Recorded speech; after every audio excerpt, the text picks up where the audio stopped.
Бәріне сәлем, қалдарыңыз қалай? Бүгін біз сіздермен ақша жайлы тақырыпты қозғайтын боламыз.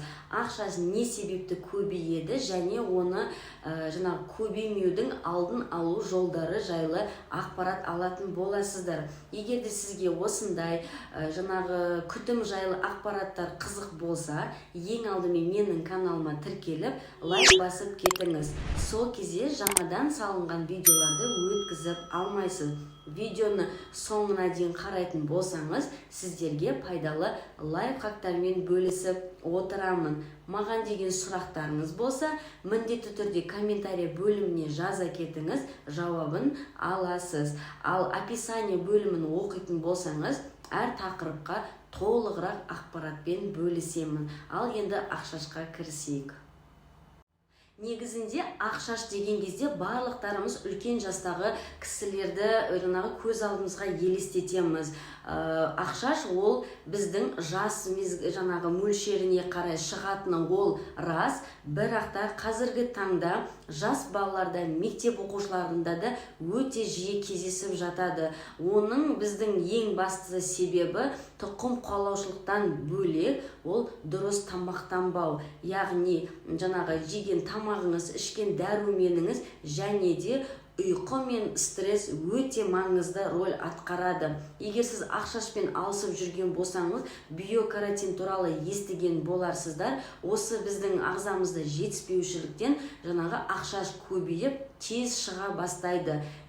Негізінде ақшашпен алысып жүрген кісілер, олар біледі, зерттеу кезінде олар биотин деген шашымыздың ағармауына өзінің жақсы септігін тигізеді деп. Негізінде сіздер кішкене қателесесіздер.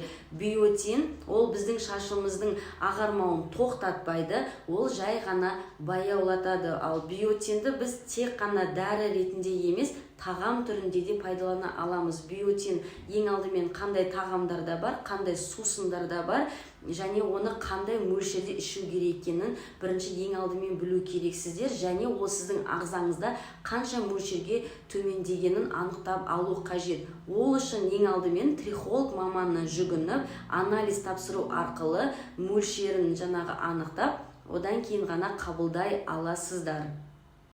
Ақшашымыз көбемеу үшін ең алдымен біз тағамымызды, жейтін тамағымызды дұрыстап алуымыз қажет. Ол үшін біз пребиотикамызды қалпына келтіру керек. Пребиотика дегеніміз ол біздің сүт тағамдарында өте жиі кездеседі. Мысал ретінде йогуртта және простоквашинада. Осы тағамды жақсы тұтынатын болсаңыз, ол сіздің пребиотикаңыздың төмендеуін өзінің қалпына келтіреді. Егер сізде ондайға аллергия болатын болса, онда пребиотиканы витамин, яғни дәрумен ретінде қабылдауға болады.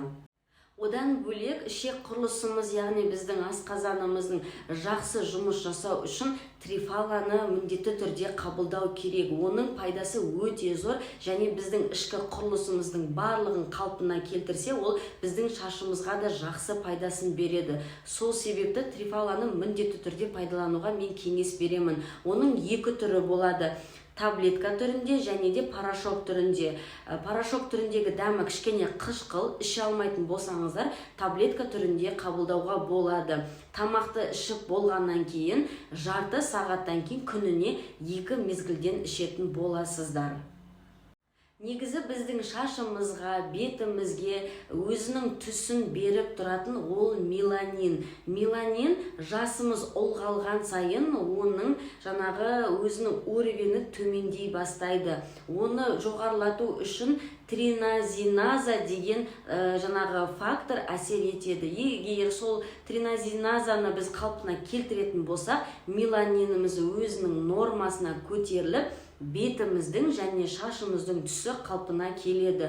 Сол себепті шашымыз және бетіміздің түсі жақсы болу үшін, ақшаш көбеймеу үшін меланинді көтеру қажет болады.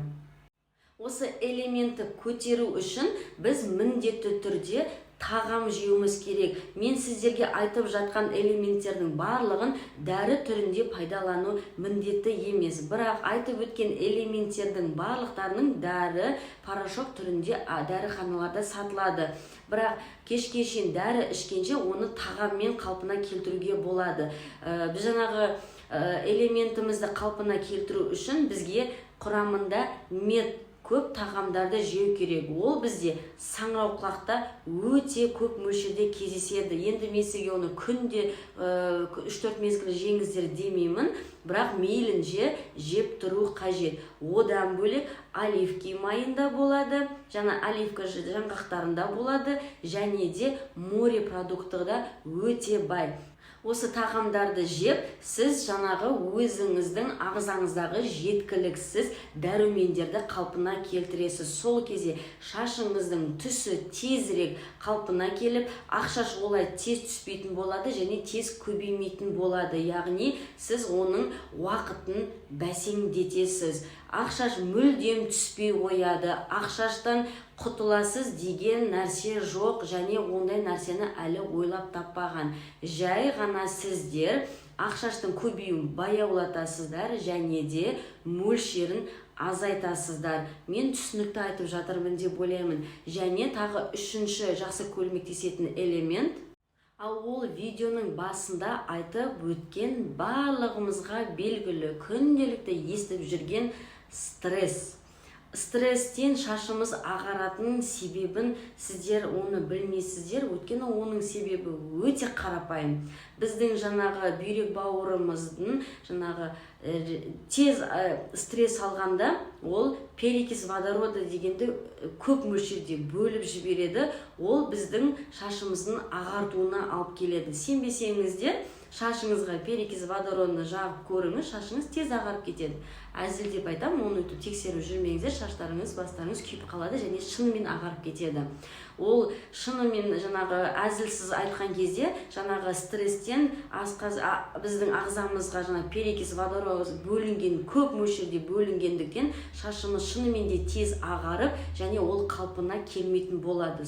Егер сіз күйзеліске, яғни депрессияға бейім болсаңыз, жұмыс орныңыз, жаңағы ортаңыз сондай болса, мен сізге жаңағы БАДылармен емдеуді кеңес беремін. БАДы дегенде барып дәріханадан жаңағы стрессқа арналған бүкіл дәріні ішу емес, ол деген уақытша ғана сізге тоқтауға ғана көмектеседі. Одан да сізге емдейтін жаңағы дәрілер мен дәрумендерге жүгінген дұрыс. Дәрумендер дегенде ол да дәрінің жаңағы дәріханадан алуы емес, тағамдардан іздеген жөн. Мейлінше тағамдардың құрамында Е витамині барды көбірек тұтынатын болсаңыз, сіздің сақтау қабілетіңіз, ойлау қабілетіңіз және миыңыз жақсы демалып, стресске ондай қатты бейім болмайсыз. Жаңағы ең бастысы ол дұрыс ұйықтау, өзіңізге арнайтын бір хобби тауу. Және ең оңайы күніне бір мезгіл 10-15 минут музыка тыңдап және кішкене билеу. Сол кезде сіз жаңағыдай стресске ондай бейім болмайсыз, көңіл күйіңіз ашық болады, бас миыңыз жақсы жұмыс жасап, сақтау қабілетіңіз дұрысталады. Сол осы жағдайлардың бәрін қалпына келтірген кезде сіздің ағзаңыздағы жаңағы стресстер жойылып, шашыңызға ағаруына ешқандай мәселе тудырмайды. Сол үшін міндетті түрде осының алдында айтып өткен элементтерді ішіп, айтылған тағамдарды дәрумендермен толтырып, шашыңыздың ағармауына жол беріңіз. Өз-өзіңізді күтіңіз, өзіңізді жақсы көріңіз, сол кезде шашыңыз тез ағарып, мөлшері көбеймейтін болады. Келесі видеода кездескенше, келесі видеода тағы да шашқа пайдалы бір ақпаратпен бөлісетін боламын.